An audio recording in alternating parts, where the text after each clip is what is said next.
भूत है या नहीं है, ये साबित करना मेरे बस की बात नहीं है।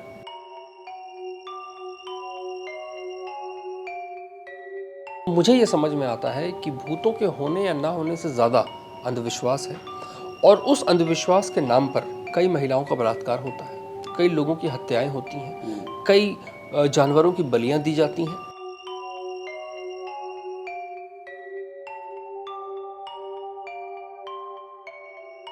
जब बात भूत प्रेत की आती है तो मैं तब तक नहीं डरता जब तक भूत मेरे सामने ना आ जाए या मेरे सामने वाले इंसान को उठा के पटक ना दे और मैं वाकई वो अपनी आंखों से देख रहा हूँ।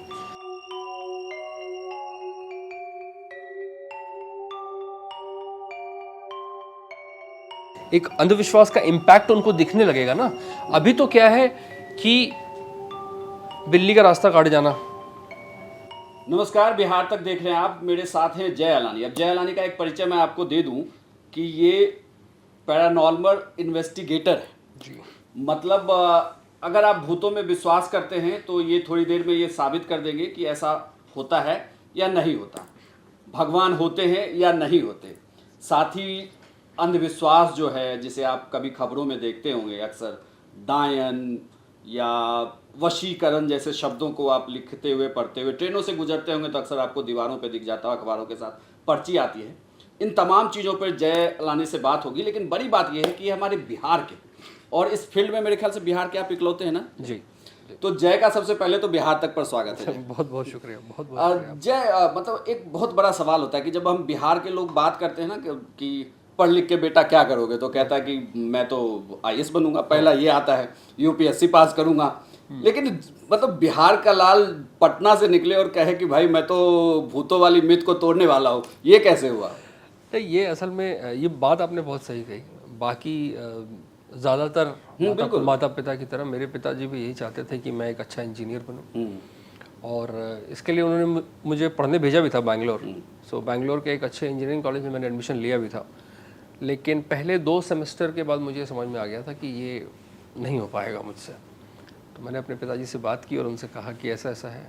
तो इस मामले में मैं समझता हूँ कि मैं बड़ा किस्मत वाला हूँ, क्योंकि मेरे पिताजी ने बिल्कुल एक झटके में कहा कि कोई बात नहीं, जो चीज़ नहीं हो रही है उसे छोड़ दो, वापस आ जाओ, घर आ जाओ, फिर सोचते हैं क्या करना है। तो मैं घर चला गया और वहाँ बैठ कर के कुछ समय बाद मुझे समझ में आया कि मैं मीडिया एंड कम्युनिकेशंस के लिए बना हूँ। तो मैं वो उसकी पढ़ाई करने फिर दिल्ली आ गया।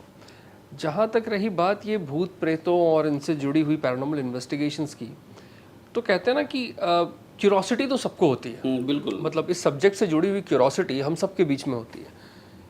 तो मैं अपनी क्यूरोसिटी को एक लेवल आगे ले गया। मैं इन कहानियों के बारे में पढ़ने लगा, लोगों से पूछने लगा, चर्चाएं होने लगी। तो मेरे अंदर एक क्यूरोसिटी बचपन से थी कि क्या ये सब कुछ होता है, क्या ये वाकई वैसा है जैसा हमें बताया, पढ़ाया, सिखाया या दिखाया जा रहा है अब तक, या इसमें कुछ अलग है। तो धीरे धीरे वो एक एक्सटेंसिव रिसर्च बना, और मुझे लगता है कि 2009-10 के आसपास मुझे पता चला था पहली बार कि दुनिया में एक प्रोफेशन भी है जिसको पैरानॉर्मल इन्वेस्टिगेशंस कहते हैं, और इसके माध्यम से आप ऐसी चीज़ों के बारे में जान सकते हैं। तो पहले तो मैंने ये डिसाइड किया कि जो मेरा कन्वेंशनल स्टडीज़ हैं वो कंप्लीट करने के बाद, उसके बाद फिर मैंने 1-2 साल तक अलग अलग जगहों पर काम करता रहा। लेकिन अराउंड 2015 के आसपास मैंने ये डिसाइड कर लिया कि मुझे यही करना है, मुझे यही पसंद है और मुझे इसमें बड़ा मन लगता है। लेकिन अब इस तरह कोई प्रोफेशन तो था नहीं, तो इनकम कहाँ से आएगी? नहीं, मैं यही पूछने वाला था कि पिताजी ने ये कह तो दिया कि अपने दिल की बात करो, लेकिन पिताजी ने पूछा नहीं बेटा पैकेज क्या मिलेगा। ये एक बहुत बड़ा सवाल था। इनफैक्ट ये सवाल आज भी है। बहुत सारे लोगों को आज भी ये लगता है कि मैं भूत पकड़ के पैसे कमाता हूँ जो कि सच नहीं है। सो पैरानॉर्मल इन्वेस्टिगेशंस अपेरेंटली पूरी दुनिया में एक हॉबी है, आज भी वो हॉबी है। तो मैं आपसे ये ज़रूर कह सकता हूँ कि मैं शायद कम से कम एशियन कॉन्टिनेंट का वो पहला इंसान हूँ जो सक्सेसफुली पैरानॉर्मल इन्वेस्टिगेशंस को एक कमर्शियल मॉडल में ढाल पाया, जिससे वो अपना ब्रेड एंड बटर और घर चला पाता है ठीक से। तो मतलब ये कमर्शियल मॉडल क्या होगा? मैं इन्वेस्टिगेशंस या ऐसी किसी चीज़ के लिए किसी से पैसा नहीं लेता। मैं कंटेंट जनरेशन करता हूँ। फॉर एग्जांपल, अगर मैं अपना कोई इन्वेस्टिगेशन करने जा रहा हूँ तो मैं उसी से अपना कंटेंट जनरेशन करता हूँ। पॉडकास्ट बनाता हूँ, बुक्स लिखता हूँ, सीरीज़ लिखता हूँ, मूवीज़ में I am getting into movies. So मेरा मेरा जो बिजनेस मॉडल है, जो कमर्शियल मॉडल है, वो वहाँ से आता है। ओके, मतलब इट मीन्स कि जो सब्जेक्ट है वो अब आपका भी सब्जेक्ट होता है जिससे वो आप आगे अर्न करते हैं जी। डिफरेंट मीडियम डिफरेंट मीडियम से। लेकिन जैसे आपने कहा कि पिताजी ने कहा कि चलो ठीक है तुम छोड़ दो, तुम इसके लिए नहीं बने। लेकिन जनरली जब हम कहते हैं ना घर, मतलब जैसे मैं घर वालों को कहूँ, जैसे मेरे घर वाले क्या चाहते थे कि मतलब वही कि आप ये बने, लेकिन हमने कहा कि नहीं मुझे तो आर्ट साइड जाना है टाइप, तो बड़ा डर लगता था घर वालों को कि यार ये क्या करेगा, पता नहीं इसमें कोई कैरियर तो होता नहीं। तो उस वक्त उन्होंने नहीं कहा कि यार पापा ने कान पकड़ के कहा हो या दादाजी ने कहा हो कि क्या यार तुम अब भूतों के पीछे क्यों भाग रहे हो? और क्या कोई फैमिली में ऐसा कुछ हुआ, या वो मतलब क्या था, जैसे कहते हैं ना कि एक क्लिक होता है हमें कि नहीं मुझे यही करना है अब? हाँ, हकीकत तो ये है कि नहीं, फैमिली में ऐसा कुछ नहीं हुआ। मेरी फैमिली ज़्यादातर एक बिजनेस फैमिली रही है। तो बिजनेस फैमिलीज में होने की वजह से मुझे एक फ़ायदा ज़रूर मिला कि मेरे पिताजी का एक बिजनेस है। तो पिताजी ने मुझसे ये कहा कि जो करना है करो, कुछ नहीं हुआ तो ये है ही आखिरी में, संभाल लेना। हालांकि वो ना मुझे पहले करने की इच्छा थी, ना अब है, ना आगे कभी रहेगी, लेकिन एक कहीं ना कहीं बैकएंड पे श्योरिटी तो हो ही जाती है कि आपके पास कुछ ना कुछ तो होगा, कुछ ना कुछ तो हो जाएगा। तो जब एक रिस्क वाला फैक्टर आपके पास आ जाता है कि आप रिस्क ले सकते हैं, तो आप खुल के खेलते हैं फिर। तो मैंने भी वही किया। मुझे एक टाइम पे समझ में आ गया कि अगर मैं कुछ नहीं कर पाया ना ज़िंदगी में, तो मैं वापस चला जाऊंगा और पिताजी का बिज़नेस संभाल लूँगा। लेकिन तब तक जितना मुझे ईश्वर ने, जितनी मेरी ज़रूरतें हैं, बहुत ज़्यादा नहीं है पर जो भी हैं, उसके लिए मेरे पिताजी का आशीर्वाद मेरे सर पे है, तो मैं ढंग से कर सकता हूँ। तो उस चीज़ ने मुझे फ्रीडम दिया। हालांकि एक समय आने के बाद पिताजी भी हाथ खड़े कर चुके थे। 2015-16 के आसपास जब मैं इसमें कुछ नहीं कर पा रहा था, क्योंकि जाहिर सी बात है ये एक प्रोफेशन नहीं था, तो उन्होंने भी हाथ खड़े कर दिए थे कि भाई साहब अब नहीं हो पाएगा। तो साल 2 साल का एक ऐसा थोड़ा दिक्कत वाला दौर भी आता है, वो सबकी ज़िंदगी में आता है। हर कहानी में एक स्ट्रगल होता है, और मैं उस स्ट्रगल के बारे में बात नहीं करूँगा, पर हर कहानी में एक स्ट्रगल होता है। वहाँ से फिर जब धीरे धीरे लोगों को ये समझ में आने लगा, मैंने इससे लोगों, आई मीन कंटेंट प्लेटफॉर्म्स या और लोग जो मुझसे जुड़ने लगे, उन्हें ये समझ में आने लगा कि हाँ यार ये इंसान जो है ये बना इस चीज़ के लिए है। हर इंसान अलग चीज़ों के लिए बना होता है। मैं जानता हूँ ये सुनने में थोड़ा अनयूजुअल है, थोड़ा डिफरेंट प्रोफेशन साउंड करता है, बट मुझे है, मतलब मुझे इस चीज़ से बहुत ज़्यादा इश्क है। नहीं, मेरे उस सवाल का अभी भी जवाब नहीं आया कि मतलब वो कब था एक वो इंस्टेंट की नहीं मैं अब यही करूँगा। 2014 के आसपास मैं जॉब कर रहा था, और वहाँ पर हमें एक डॉक्यूमेंट्री बनाने का मौका मिला था। वो डॉक्यूमेंट्री बनाने के लिए हम गए थे कुलधरा। कुलधरा एक भूतिया विलेज है राजस्थान में, जिसके बारे में लोग कहते हैं कि यहाँ 84 गांव है और इन गांवों में अलग अलग लोगों के भूत रहते हैं, पालीवाल ब्राह्मणों के। उस दौरान जब मैं कुलधरा गया था, तो उस दौरान मुझे एक चीज़ समझ में आई थी कि जो वहाँ के लोग थे वो उस लोकेशन को की कहानी को बेच रहे थे। एक होता है आप किसी जगह की कहानी को प्रमोट करते हैं या आपको अच्छी लगती है तो आप दूसरे को सुनाते हैं, वहाँ के लोग उसे बेच रहे थे। तो मुझे ये लगा कि ये एक ऐसा एरिया है जिस एरिया में काफ़ी ज़्यादा काम किया जा सकता है, स्पेशली सोशली अवेयर करने के लिए लोगों को, कि विश्वास कहाँ तक सीमित है और अंधविश्वास कहाँ तक सीमित है, और क्यों आपके लिए ये ज़रूरी है कि आप विश्वास और अंधविश्वास के बीच का फ़र्क समझें और इसमें धर्म को मिक्स ना करें। तब मुझे समझ में आ गया था कि यहाँ पर बहुत कुछ एक ऐसा एम्प्टी स्पेस है जिसको भरने के लिए शायद मैं काम आ सकता हूँ।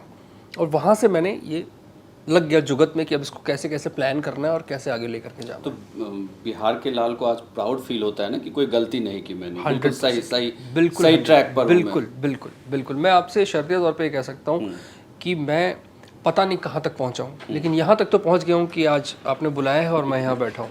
नहीं तो आपकी जो लेटेस्ट प्राइम पर या और भी जो चीज़ें चल रही है, तो इसमें सबसे लेटेस्ट अब क्या है, कहाँ हम जय को देखने वाले हैं? बहुत जल्दी आप मुझे एक फिल्म में देखेंगे। वो फिल्म लिखी भी मैंने है, डायरेक्टर भी मैं ही हूँ। वो किरदार कुछ ऐसा था जिसके लिए हमें एक्टर नहीं मिला, तो बदकिस्मती से मुझे खुद को ही अपने आप को एज एन एक्टर लाना पड़ा। फिल्म का नाम है मॉन्स्टर कैफ़े।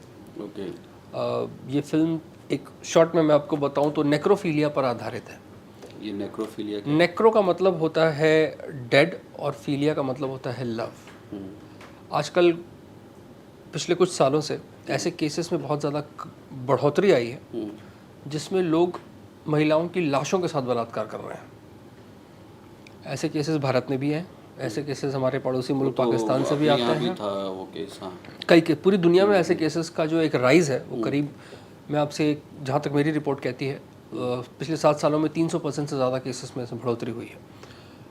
इंडिया में इससे डील करने के लिए कोई परफेक्ट लॉ नहीं है। सेक्शन 276 है जो बड़ा वेगली कवर इसको करता है। ऐसा ही एक केस मुझे मिला था, एक इंसान मुझे मिला था जिससे मेरी बातचीत हुई थी। वो पुलिस कस्टडी में, लेकिन मेरी बातचीत हुई थी और ये बात है करीब 2017 की। मैं एक इन्वेस्टिगेशन के सिलसिले में मध्य प्रदेश में था। तब मुझे लगा था कि मुझे ये सब्जेक्ट जो है ये हाईलाइट करना चाहिए, और तो हमने पिछले 2 सालों से उसके ऊपर काम शुरू किया। अब तो मेरी शूटिंग कंप्लीट हो चुकी है ना, आई होप कि बहुत जल्दी। चलिए अब आपके सब्जेक्ट पे आते हैं। जी आप जो कह रहे हैं कि इन्वेस्टिगेटर, जी एक होता है कि जिसे हम कहते हैं इन्वेस्टिगेटर, मतलब जिसे हम जासूस कहते थे कि जी।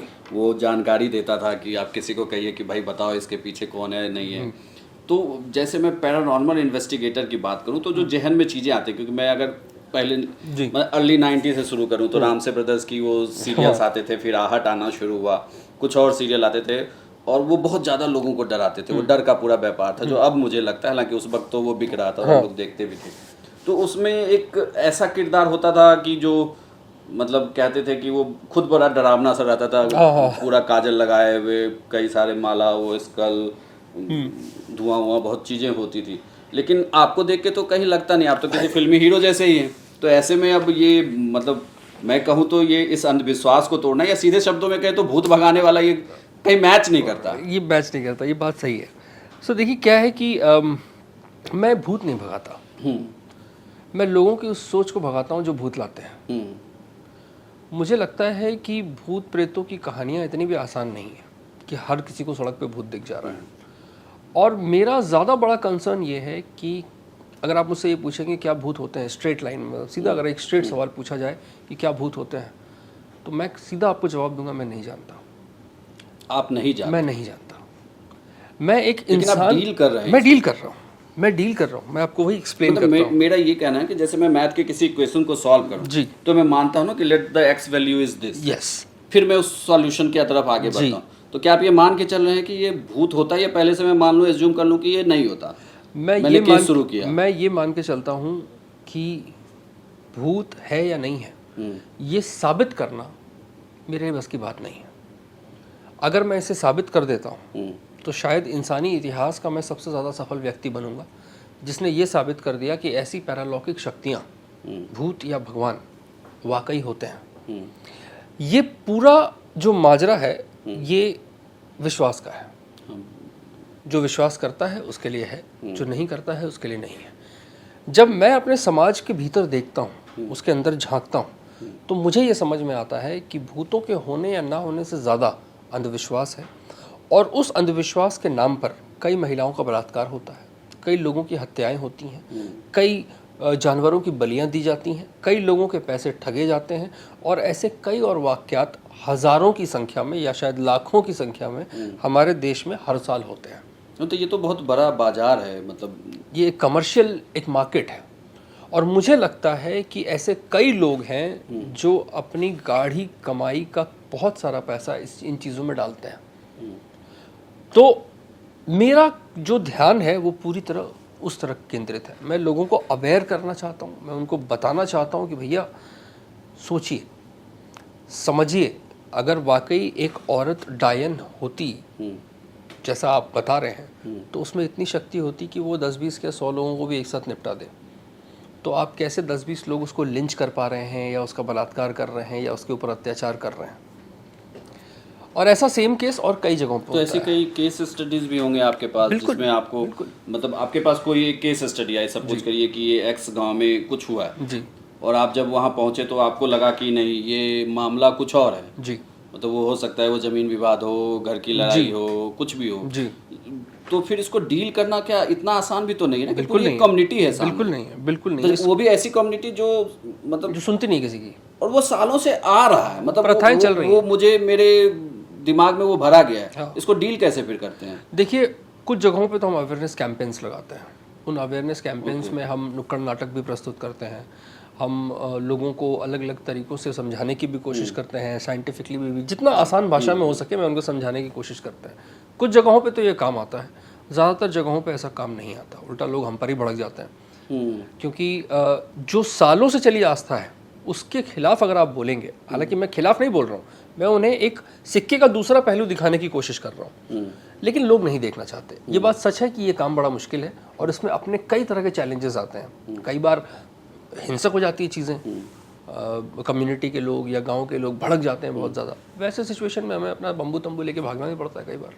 नहीं, जैसे आपने कहा कि मैं ये भी नहीं मानता कि भूत है या नहीं है, या आप ये भी नहीं मानते कि भगवान है या नहीं, ये आस्था का सब्जेक्ट है, लेकिन मतलब जितना मैं देख रहा हूँ कि आप गले में भी रुद्राक्ष पहनते हैं। जी, तो जब बिलीव करते हैं। मैं एक ओपन माइंडेड इंडिविजुअल हूँ जो इस बात में बिलीव करता है कि मेरी अपनी एक आस्था है। मैं आपको आसान भाषा में समझाता हूँ।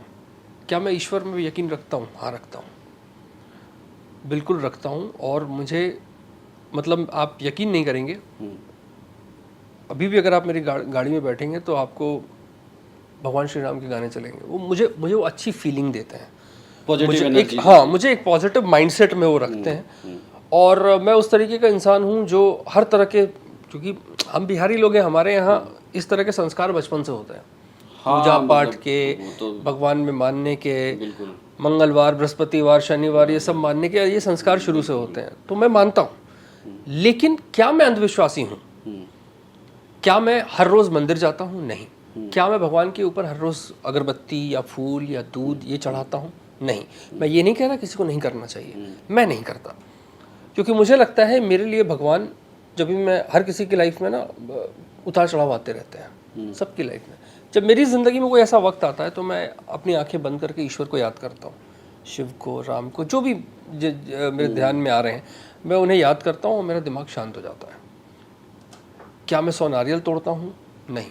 या क्या मैं किसी मज़ार पे जाके चादर चढ़ाता हूँ? नहीं। या मैं किसी चर्च में जाके कैंडल चढ़ाता हूँ? नहीं। मुझे ये चीज़ समझ में नहीं आती। ये सुनने में बड़ा रेवोल्यूशनरी है और बेवकूफ़ाना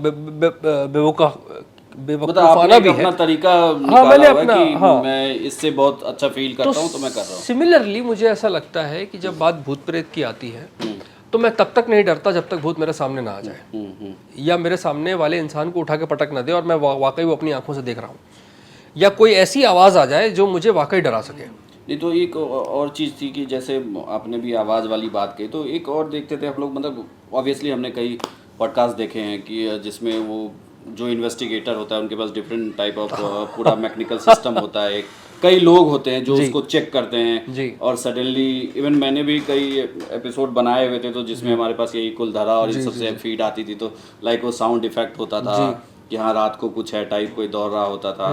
तो क्या ऐसा सच में होता है? मतलब कभी जय का आमना सामना हुआ है कि जय, जैसे आपने कुलधरा की बात कही, या मैं भानगढ़ की बात करूँ, मोस्ट हॉन्टेड प्लेस कहते हैं उसे, तो कुछ ऐसा कि आप गए हो और आपको लगे कि नहीं ये गड़बड़ है?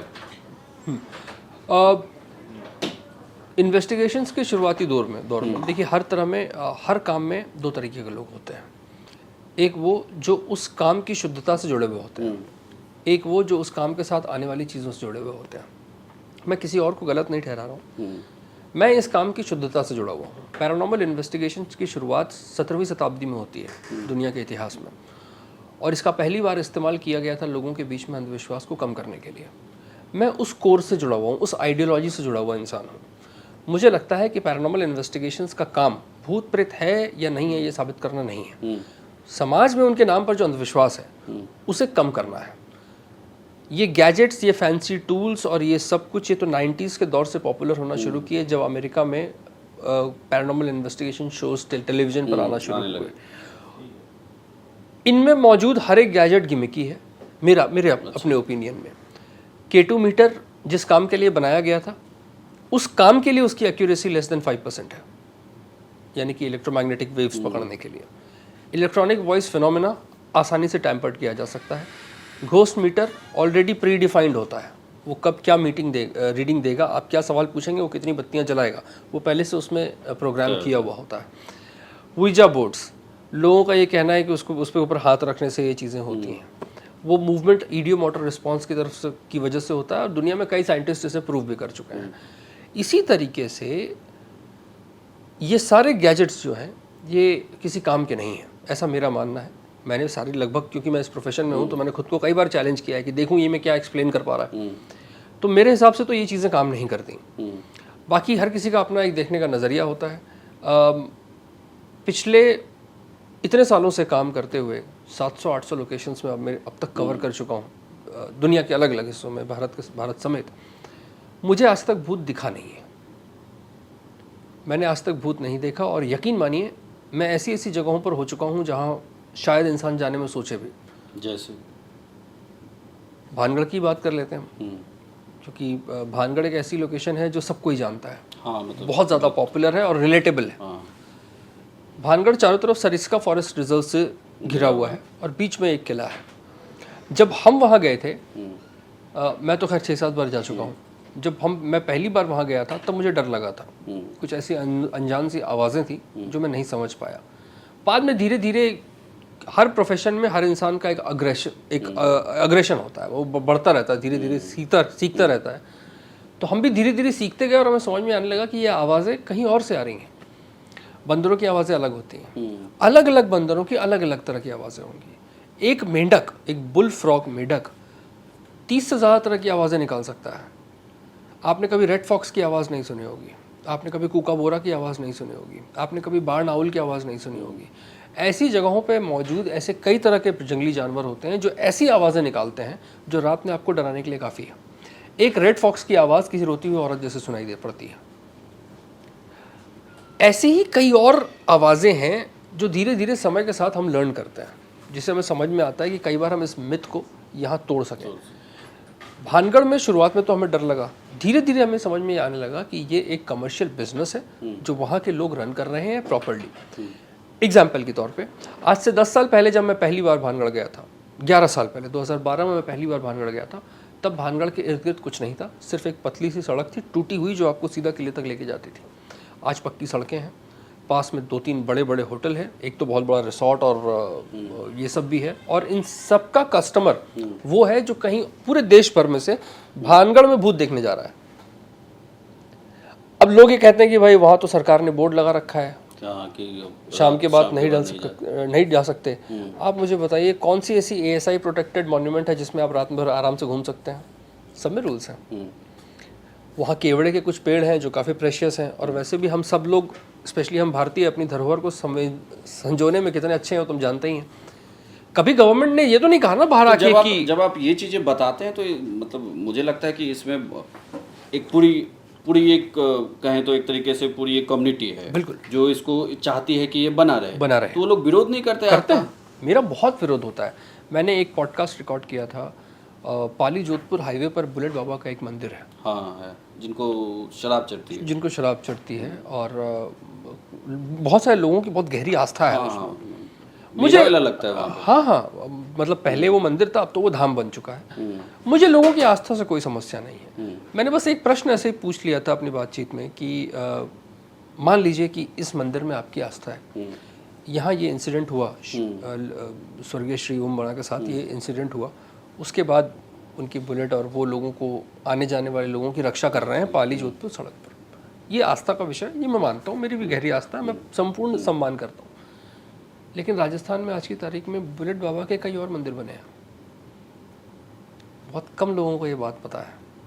मतलब जहाँ अलग अलग बुलेट रखे हुए हैं, अलग अलग बुलेट रखी हुई हैं, बुलेट के मॉडल्स खरीद के लगाए गए हैं वहाँ पर और मंदिर बनाए गए हैं। ओके। ये सिमिलर चीज़ जब मैंने ये बात सवाल खड़ा किया तो बैकलैश होता है, विरोध होता है।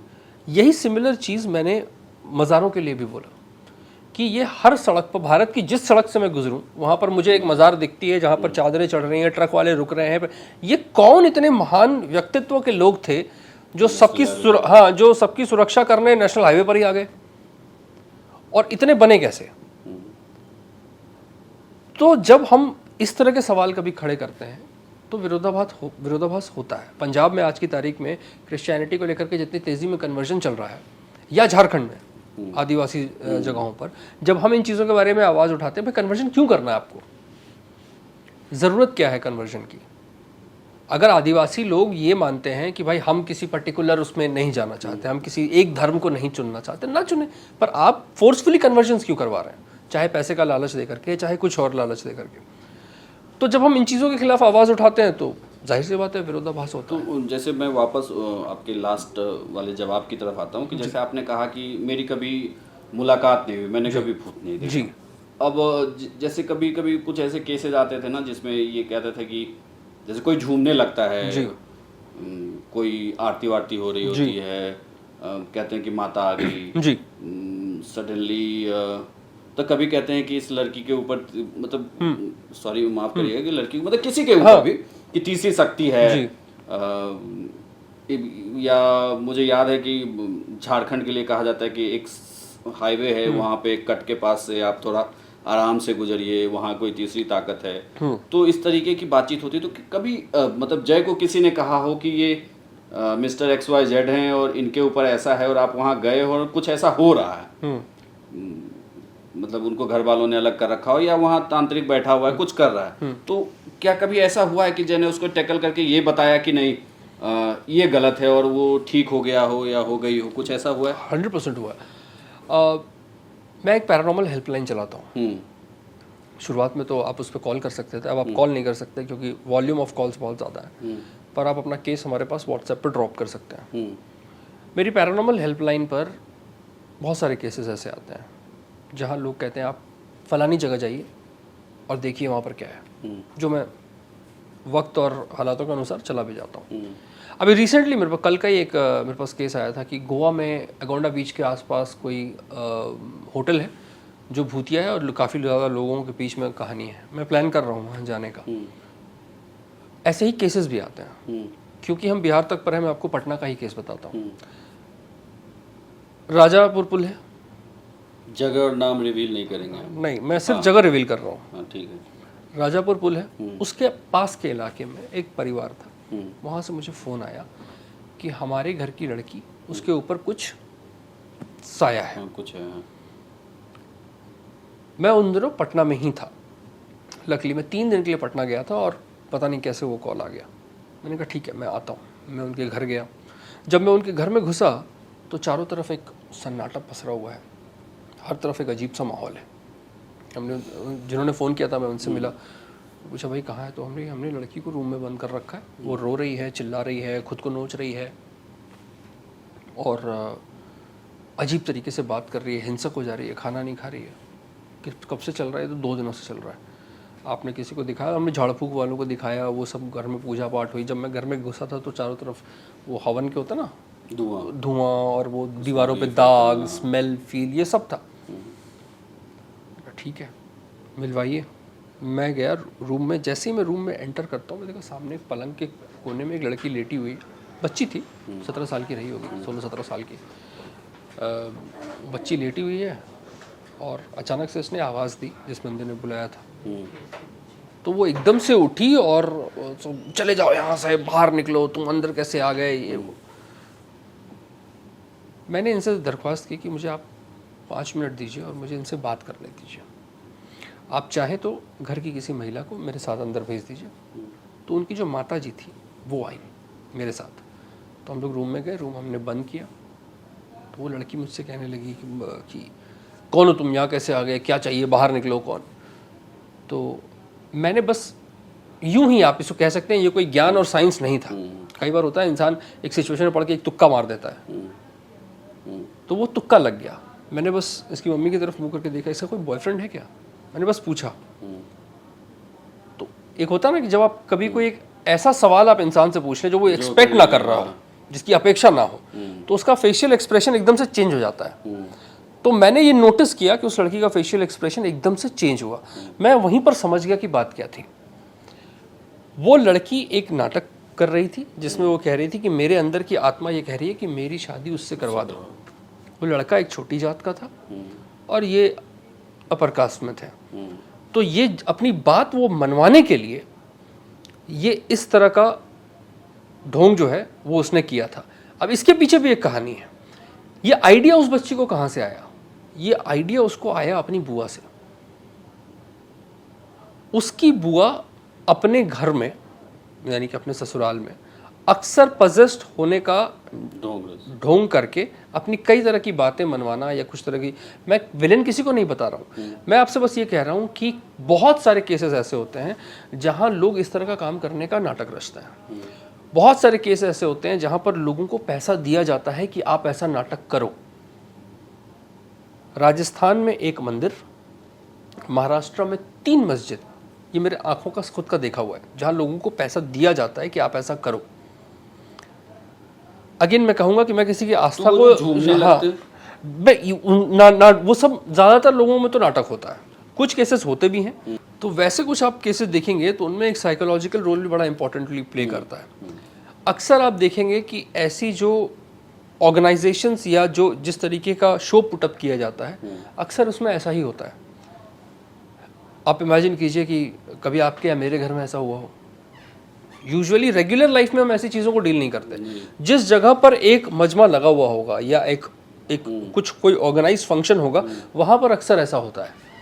जैसे आप पंजाब की बात उठा लीजिए, पंजाब में कई ऐसे क्रिश्चियन प्रीस्ट हैं जो मिशनरीज के नाम पर वो लगाते हैं पूरा, जहाँ पर वो किसी ने सीडी से टच कर दिया तो वो हो जाते हैं। जैसे मैं आपको नॉर्मल केस बताऊं, जैसे नवरात्रि का समय होगा तो जो रात को गाने बजाने का कार्यक्रम चल रहा होता है, अब उसमें सडनली कोई महिला एकाएक झूमने लगती है उस भीड़ में। महिला हो सकती है, पुरुष भी हो सकता है, कोई भी, हाँ, वो झूमने लगते हैं, फिर सब लोग घेर लेते हैं, फिर एक अलग ट्रीटमेंट होने लगता है।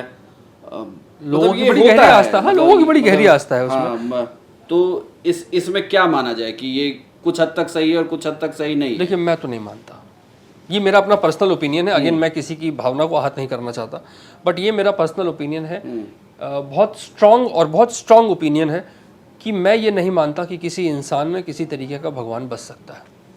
चलिए, हम बिहार तक के दर्शकों को बता दें कि ये जय हिलानी है और हम लोग किसी अंधविश्वास को बढ़ाने की तरफ नहीं बढ़ रहे हैं, बल्कि हम उसे दूर करने के लिए, और बिहार के लाल लगातार यही कोशिश कर रहे हैं कि ये जो भूत वाला भ्रम है ये टूट जाए। कभी आपको ऐसा लगा हो कि कहीं गए हो और कि मतलब जैसे मैं कहूँ कि मैं अगर इस पेशे में हूँ तो कभी कभी लगता है कि यार काश अगर ये खबर हमने नहीं लिखी हुई होती तो मेरी इस खबर की वजह से किसी की ज़िंदगी में कुछ अच्छा हो रहा होता है। जैसे हमारे पास कई क्राइम केस स्टोरी आती है जिसमें आप रिवील कर देते हैं चीज़ों को, तो लगता है कि यार ये नहीं करना चाहिए था। तो कभी ऐसा कि आप कहीं चले गए हैं और आपको लगता है था कि नहीं, मैं यहाँ आके फंस गया हूँ? कभी ऐसा लगा कि कोई ऐसा केस हो कि डर लग गया हो जय को भी कि नहीं यार ये गलती हो रही है मुझसे? अब नहीं, डर तो लगता है। देखिए, मैं ये नहीं कहूँगा, मैं भी तो बना हुआ हनुमान। आपने शुरू से ही कहा कि मैं ये मान के चलता हूँ कि नहीं है। नहीं, डर लगता है। हार्ड मांस का बना हुआ इंसान हूँ मैं भी, खुद की ज़िंदगी से और अपने परिवार वालों की चिंता मुझे भी है। लेकिन डर अलग चीज़ों से लगता है, डर इंसानों से लगता है। डर ऐसी जगहों पर अक्सर कुछ क्रिमिनल्स का हाइड आउट होता है। कभी पुलिस उठा के ले जाती है, कभी सांप काट लेता है, कभी किसी और तरीके का विषैला कीड़ा है वो काट लिया, कभी आप गिर गए, हाथ पैर टूट गए। इस तरह की चीज़ें जो हैं ये होती रहती हैं। कम्युनिटी का डर लगता है कि कोई कम्युनिटी भाई इतनी ज़्यादा नाराज़ ना हो जाए कि कभी हम पर ही हमला कर दे। 2-4 बार हमले हुए भी हैं, पर हम बच के निकल जाते हैं। मतलब 2-4 थप्पड़ वप्पड़ खा लिए, इतने में माफ़ी वाफ़ी मांग के निकल गए वहाँ से। लेकिन फिर बाद में उनको समझ में आता है कि ये शख्स करना क्या चाह रहा है। जब खुद पर गुजरती है ना, तब समझ में आता है। एंड आई एम श्योर कि पूरे भारत को तब समझ में आएगा जब उनके घर में खुद में जब एक अंधविश्वास का इम्पैक्ट उनको दिखने लगेगा ना। अभी तो क्या है कि बिल्ली का रास्ता काट जाना, समझ रहे, घर के बाहर नींबू मिर्ची लटकाना, ये सब बड़ा कूल अंधविश्वास है, लोग फॉलो करते हैं, करने दीजिए, वो तो उनकी इच्छा है। लेकिन उन्हीं लोगों को ये समझना ज़रूरी है कि उनके घर के बाहर महिलाओं के बलात्कार होते हैं, जिसमें ये बाबा, तांत्रिक, औघड़, ओझा या मौलवी या प्रीस्ट ये लोग करते हैं। लोगों की बलियां दी जाती हैं, लोगों को मारा जाता है। काला जादू की वजह से कितने लोगों की हत्याएं होती हैं, उनसे पैसा ठगा जाता है। वशीकरण एक ऐसा उभरता हुआ सितारा है जिसकी वजह से कई बलात्कार हो रहे हैं इस देश में। आप किसी भी वशीकरण स्पेशलिस्ट का फ़ोन उठाइए, आप तो मीडिया में हैं, आप उठाइए, उनको फ़ोन लगाइए और आप उनसे पूछिए कि भाई आपका पैकेज क्या है। 5,000 से लेकर के 75,000 तक का वो पैकेज देंगे आपको, और आखिरी में यही सलाह देंगे कि बेटा किसी तरह उस लड़की के साथ एक फिजिकल रिलेशनशिप बना लो। वो आपको एक्चुअली फ़ोन पर ये सलाह दे रहे हैं या सामने से वो आपको ये सलाह दे रहे हैं कि ज़बरदस्ती करो उसके साथ। एक ऐसे समाज में क्या हम वाकई, स्पेशली जब मैं भारत की बात करता हूँ, तो आज क्या हम इस तरह की चीज़ों को अफोर्ड कर सकते हैं? भूत प्रेत होना या ना होना वो अलग बात है, जिस दिन सामने आएगा पता चल जाएगा ना, तब डरिएगा। बट फिलहाल उनके नाम पर मुझे तो पर्सनली ऐसा भी लगता है कि जादू की इच्छा और कुछ बुरा ना होने का डर ये इंसान से आधे से ज़्यादा उसे अंधविश्वास में ढकेलता है। लेकिन मुझे लगता है कि उसे अंधविश्वास को अपने जीवन से दूर ही रखना चाहिए। जैसे एक चीज़ और है, जैसे हमने वशीकरण पे भी बात कर ली है, भूत वाला भी बात, एक चीज़ और होता है जो सोसाइटी में काफ़ी ज़्यादा है। लाइक कोई कहता है कि देखिए आप किसी का टोटका है, कोई काला जादू है, मतलब इन चीज़ों के भी विज्ञापन आपको बहुत दिख जाएंगे, बहुत दिखेंगे। मतलब खास करके आपको रेलवे ट्रैक की दीवारों पे तो ऐसा लगता है कि सिर्फ इसी का विज्ञापन अखबारों में आते हैं। हाँ, अखबारों में, छोटे अखबारों में विज्ञापन है, छोटे शहरों के जिसकी ब्रांचेस होती है। तो क्या ये भी होता है या मान के चले कि ये भी नहीं होता? नहीं, मैं तो ऐसी कंडीशन के लिए मैं तो सिर्फ इतना कह सकता हूँ कि एक लेबोरेटरी में एक चूहा होता है जिसके ऊपर एक्सपेरिमेंट्स करके लोगों तक दवाएं पहुंचाई जाती हैं। जिन्हें भी ये लगता हो कि वाकई काला जादू, नज़र, टोटका ये काम करता है तो वो मुझ पे कोशिश करें। चेहरा मेरा सामने है, नाम मेरा जयलानी है, जन्मदिन मेरा 21 सितंबर 1989 है, जन्म की जो समय है वो 1:04 है रात का। आप मुझ पर करिए, अगर मुझ पर हो गया तो आपको भी पता चल जाएगा और पूरी दुनिया में इस्टेब्लिश हो जाएगा कि होता है। नहीं, आप देखिए ये तो मतलब बड़ी बात हो गई कि नहीं, मैं अपने आप को आपकी उस अंधविश्वास की लेबोरेटरी में चूहा बनाने को तैयार हूं। मैं जानता हूं ना कुछ नहीं होगा। कहते हैं ना लोग भगवान है, तो मेरा भगवान मेरे साथ खड़ा है और वो मुझे सही रास्ता दिखा रहा है, मुझे शक्ति प्रदान कर रहा है करने की। और ईमानदारी की बात यही है कि हाँ, शायद मेरी आस्था की रूपरेखा अलग हो सकती है, लेकिन आस्था मुझ में है। तो मुझे लगता है कि आप करके देखिए, हो जाएगा तो पता चल जाएगा। इसका सबसे सरल उपाय यही हो सकता है। और ये बात मैंने कई जगहों पे लोगों को बोली है। मैं उत्तराखंड में एक इन्वेस्टिगेशन कर रहा था। ये जो लोगों पर जब माता आ जाती है तो वैसे ही वहाँ पर होता है जागरी, जागर होते हैं, जागरी होती है। अक्सर कुल देवता या देवी लोगों के ऊपर आ जाती है। तो वहीं पर एक तांत्रिक भी मुझे मिले थे जो लोगों को बता रहे थे कि अपने घर में नज़र का टोटका कैसे हटाएं, अपने घर में पैसे को कैसे आप बुलाएं, आपके ग्रह नक्षत्रों में क्या है। तो मैंने उनसे कहा था कि आप मुझ पर भी कुछ करिए, आपको अगर कुछ हो गया तो इन सबको पता चल जाएगा। पर वो वहाँ से नाराज़ होकर चले गए। कहने का मतलब ये है कि क्या इतनी आसानी से ये सब कुछ हो सकता है? इतनी आसानी से होता सर, आप यकीन मानिए कितना मज़ा आ जाता। ज़रा सोच के देखिए, ज़्यादा पुरानी बात नहीं है। इसी कोविड में जितने शक्तिशाली महापुरुष हमारे समाज में मौजूद हैं वो सब खुद मास्क और सैनिटाइजर यूज़ कर रहे थे। इतने जादू अगर हमारे पास हैं तो हमें फिर मज़ा ना आ जाए? मतलब हम दुनिया की सबसे सर्वश्रेष्ठ देश क्यों नहीं अब तक बन पाए? सबसे मतलब बहुत सारी ऐसी चीज़ें जो हम कर सकते थे। मुझे लगता है कि हमारी ज़िंदगी ऑलरेडी बहुत तरह की चीज़ों में उलझी हुई है। हमें अपनी ज़िंदगी को थोड़ा आसान करना चाहिए। ज़िंदगी को लेकर के थोड़ा एक आसान सा रवैया अपनाना चाहिए।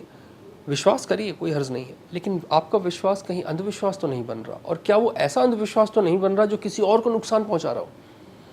उस पर एक समाज के तौर पर आपको ध्यान देने की ज़रूरत है।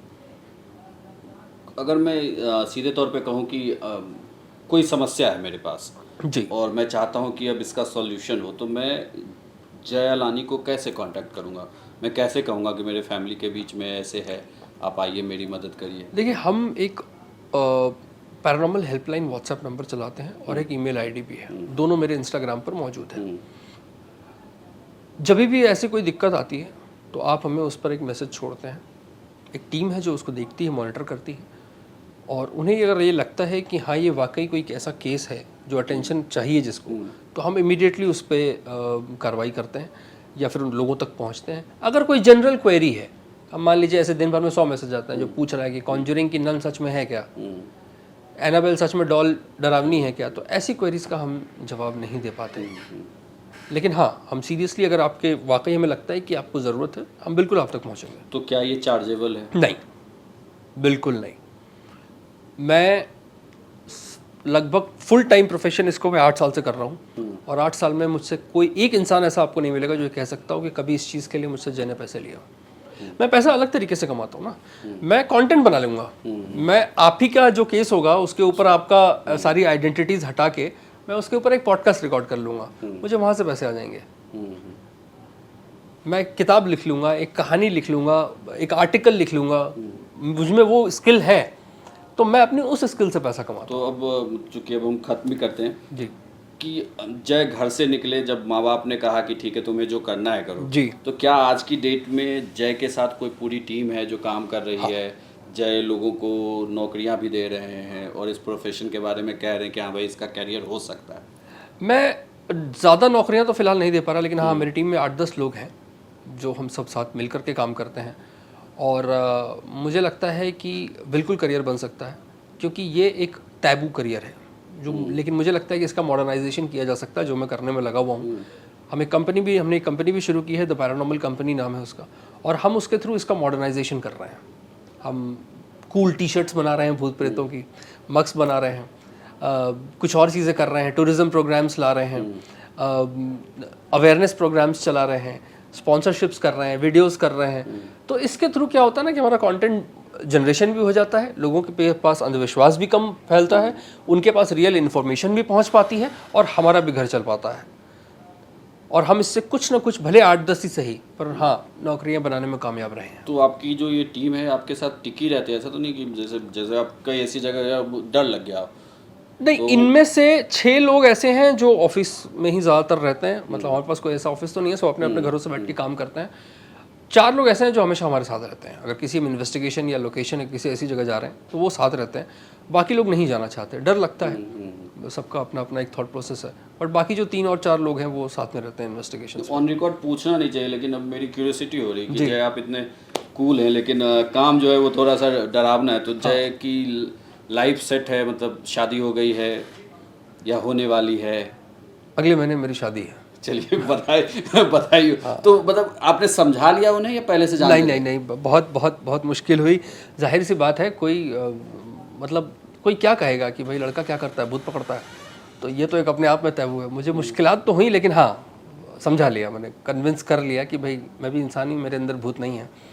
तो हाँ अब चीज़ें ठीक हैं। तो शादियों का सेटअप नॉर्मल होगा? बिल्कुल बिल्कुल, सब कुछ नॉर्मल होगा, उसमें उड़ते हुए भूत नहीं दिखाई देंगे आपको, शरबत की जगह खून नहीं पिलाएंगे हम आपको। मुझे तो देखिए फिर से ये उड़ता हुआ भूत वाला कॉन्सेप्ट है, मतलब वो फिर मुझे याद आ गया कि वो सीरियल में वो भी दिखाते थे जिसके पैर नहीं होते और वो चल रहा होता था।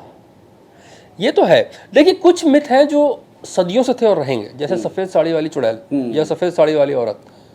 वो आपको भारत में, आप किसी भी शहर में चले जाइए, वो एक सफ़ेद साड़ी वाली चुड़ैल जो है, जिसने सदियों से साड़ी बदली नहीं है, वो उसी प्रारूप में आपको उसकी कहानी नज़र आएगी, और ड्राइविंग के टाइम पे आपको दिखेगी, या पिछली सीट पे बैठ जाएगी, या इस तरीके से।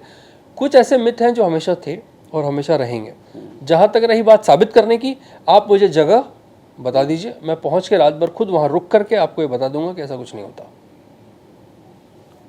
चलिए, ये हमारे साथ जय अलानी थे, बिहार के लाल हैं, पैरानॉर्मल इन्वेस्टिगेटर हैं, यानी कि अगर भूतों वाली कोई समस्या हो तो ये बताएंगे कि उसके पीछे का सच क्या है। ये बेसिकली अंधविश्वास दूर करते हैं। ये आपको बताएंगे कि ऐसा कुछ भी नहीं होता।